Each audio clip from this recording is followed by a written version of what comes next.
Le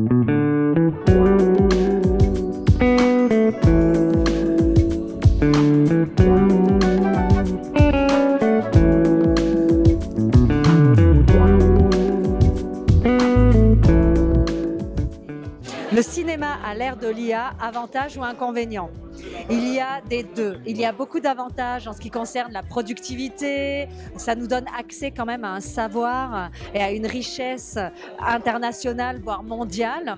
Mais après, il y a des inconvénients, c'est-à-dire qu'en fait, l'IA ne remplacera jamais l'humain. Et l'intelligence artificielle, c'est vraiment, voilà, on est en plein dedans en ce moment. Donc, on doit vivre avec, essayer de se former aussi pour pouvoir faire des réalisations au top. Parce qu'aujourd'hui, comme je disais tout à l'heure, on a pas mal d'histoires à raconter. Et si on peut les raconter avec l'intelligence artificielle, faire une collaboration avec l'intelligence artificielle, c'est très important. Donc, il faut y aller. Je trouve qu'il y a des avantages et des inconvénients, mais après, il faut vivre avec l'ère du temps.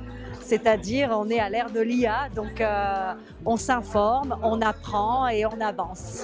Bien sûr, il y a des métiers qui sont menacés, mais vous savez, il faut toujours se former pour pouvoir faire une mise à niveau. Par exemple, si demain l'ingé son, on a un problème de son, etc., bah, c'est de trouver avec l'IA une manière de pouvoir régler le son, pour pouvoir effacer certaines choses qu'on ne veut pas. Et tout ça, ça passe avec la formation. Une mise à niveau, une remise à niveau sur tous les métiers. Je pense que ça, c'est possible. Après, malheureusement, oui. C'est comme quand dans une usine, à un moment donné, c'est des ouvriers qui sont là, et à un moment donné, bah, il n'y a plus d'ouvriers parce qu'il y a des machines qui les ont remplacés. C'est triste, mais c'est comme ça, quoi. Maintenant, il faut vivre avec son époque et on est en plein dedans, on n'a pas le choix. Moi-même, j'ai eu peur, hein, très honnêtement. Moi-même, je me suis dit, mais est-ce qu'un jour l'IA va remplacer les acteurs ou les actrices? Et après, j'ai réfléchi différemment. C'est-à-dire, je me suis dit, mais non, en fait, ça ne peut pas remplacer l'être humain.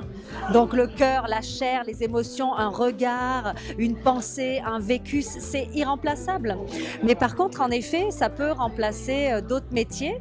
Et comme on l'a dit dans le panel, il faut en fait faire une mise à jour, puisqu'en fait, un robot ne marche pas sans l'humain. Justement, avec l'IA, on avance, on gagne beaucoup de temps. On gagne du temps, on gagne de l'argent, même si c'est cher hein, quand même l'IA, parce qu'il faut acheter pas mal de crédits pour faire les choses, etc. Mais forcément, un film lambda, comme on les connaît, en termes de production, c'est beaucoup plus cher qu'un film en IA.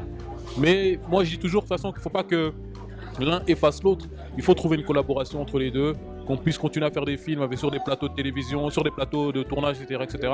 Et utiliser l'IA pour certaines choses bien spécifiques. Le Salon du cinéma au féminin, c'est une initiative extraordinaire que je recommande vivement parce que je trouve qu'on aborde des sujets très intéressants, humains et avec un peu de piment. Et c'est ça qu'on veut, donc vive le Salon du cinéma au féminin en Côte d'Ivoire. Très beau salon, vraiment, je suis très heureux. Je ne peux pas faire un mot, c'est pas possible. Rita, merci beaucoup de faire ce genre d'événements, d'avoir ce genre d'initiatives parce que c'est très important. Et les femmes, on a besoin des femmes dans le cinéma africain, à l'international, partout. On a besoin des femmes parce que les femmes, elles sont très fortes, mon ami. Ça, faut pas l'oublier.